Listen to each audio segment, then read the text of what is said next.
Today we actually believe this is going to be a miracle. That God is somehow miraculously going to weave two lives into one. And we're people that long to see God, to believe He's real, or it is real, or she is real. I assure you, you're about to be proven to today. God is active in lives. Leading lives together from across the world, which is remarkable. Two will become one. It's a sacred moment, and we are honored guests. Our job is to be wisdom people, to be listeners, to be rememberers, so that we can be cast upon years and years down the road, help these to remember of the miracle of this day. So let me give thanks, open us up in a word of prayer, and then we will welcome the fine guests we're all looking forward to seeing. Let's pray. God, we thank you for the gift of this day. It is absolutely an honor we receive. It's a privilege we respect. We feel so grateful to have been included, to have been given the chance to get dressed up, to put on our best so that we can be here when you perform a miracle. May Ed and Jannette both feel really present today, so that they can recognize, give you thanks. This is your time.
Please be seated.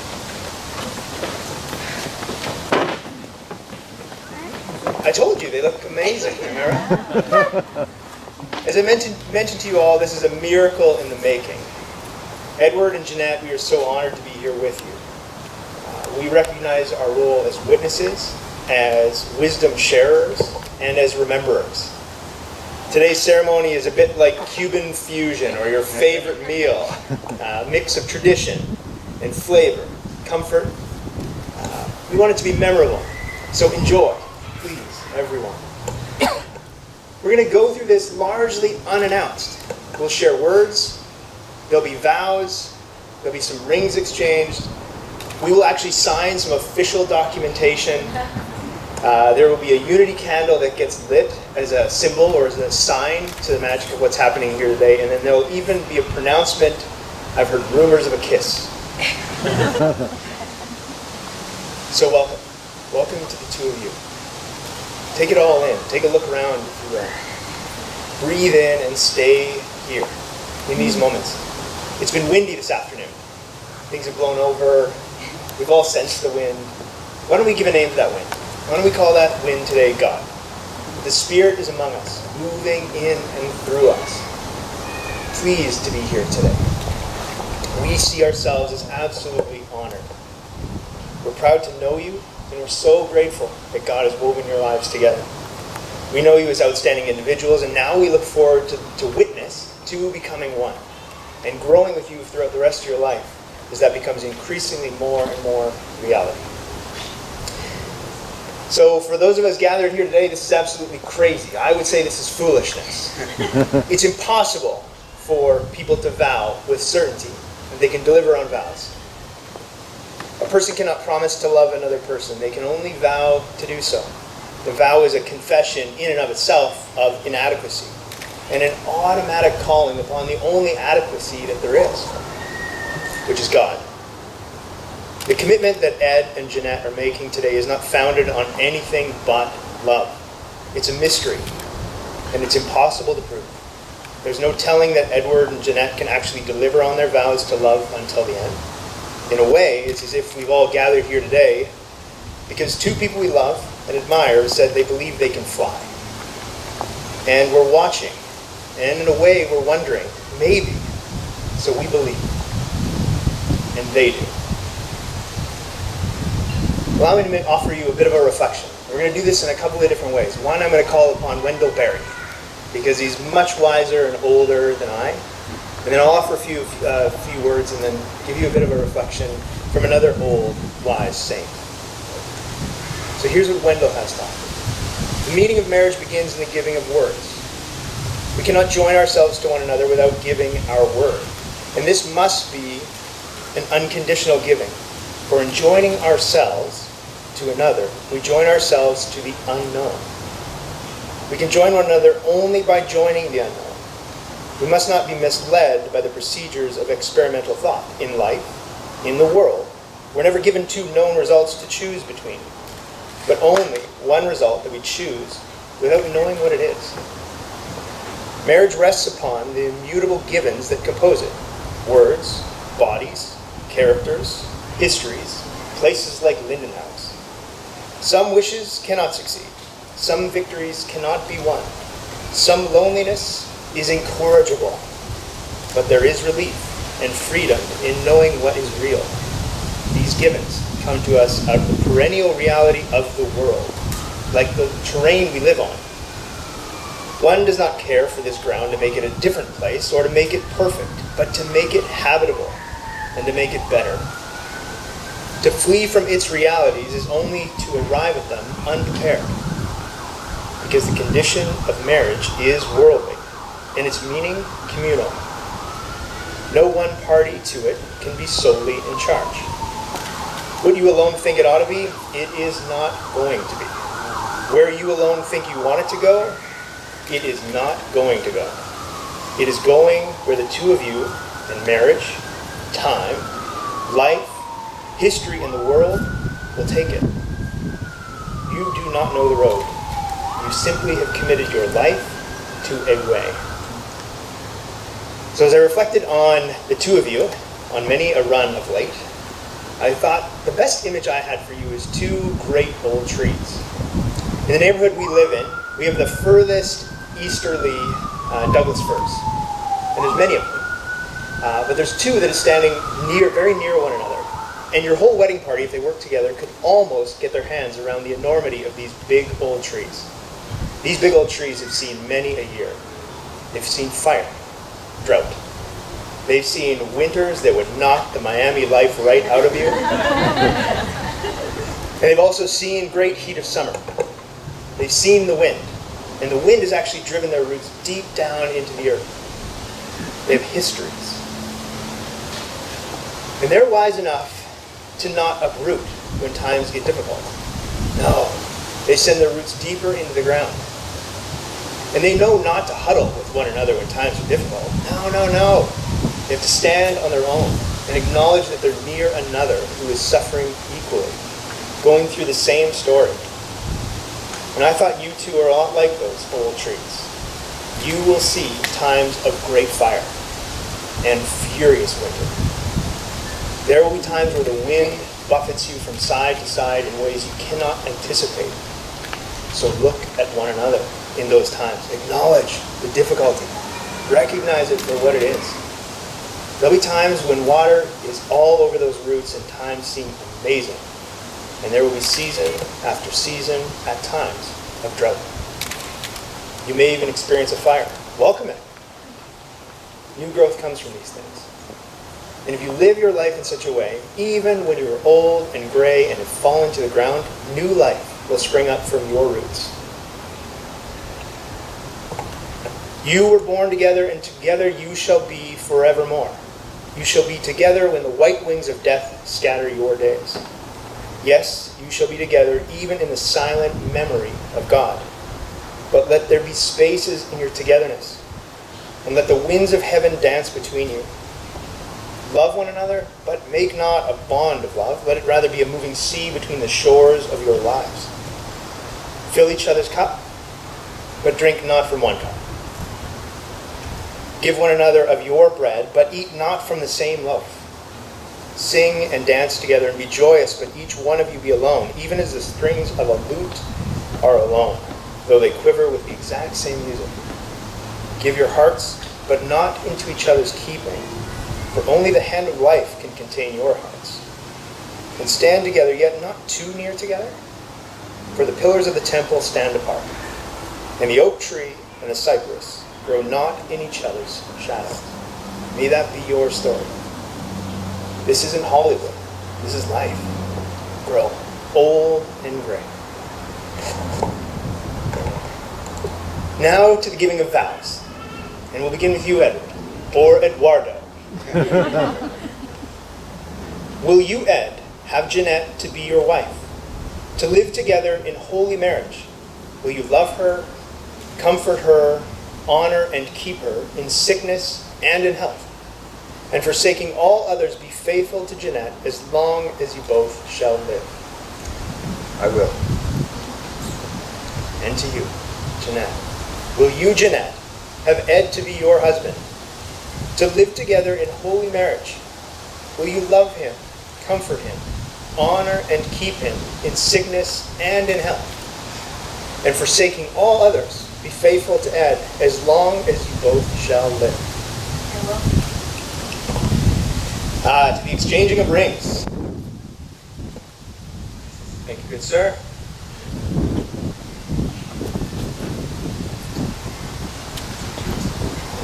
Oh, there's only one. No, there's both.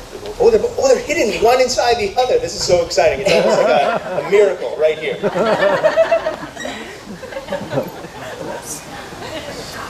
All right. Would you repeat after me, Ed?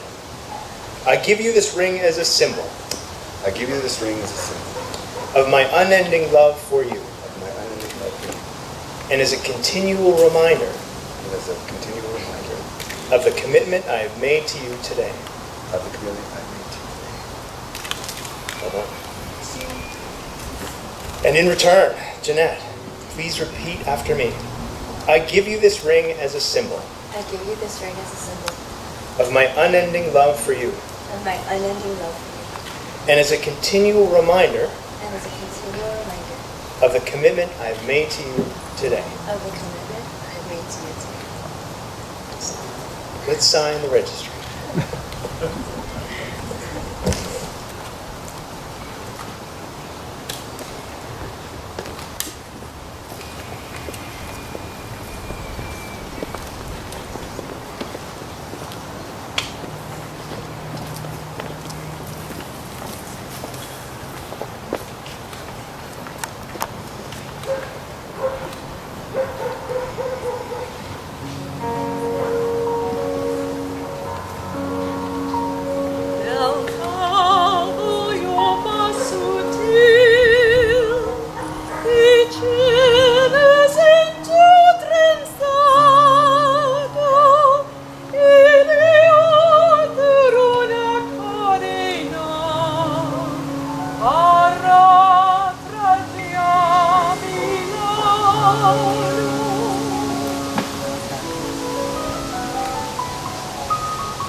I swear God is really pleased with today. He's so thrilled.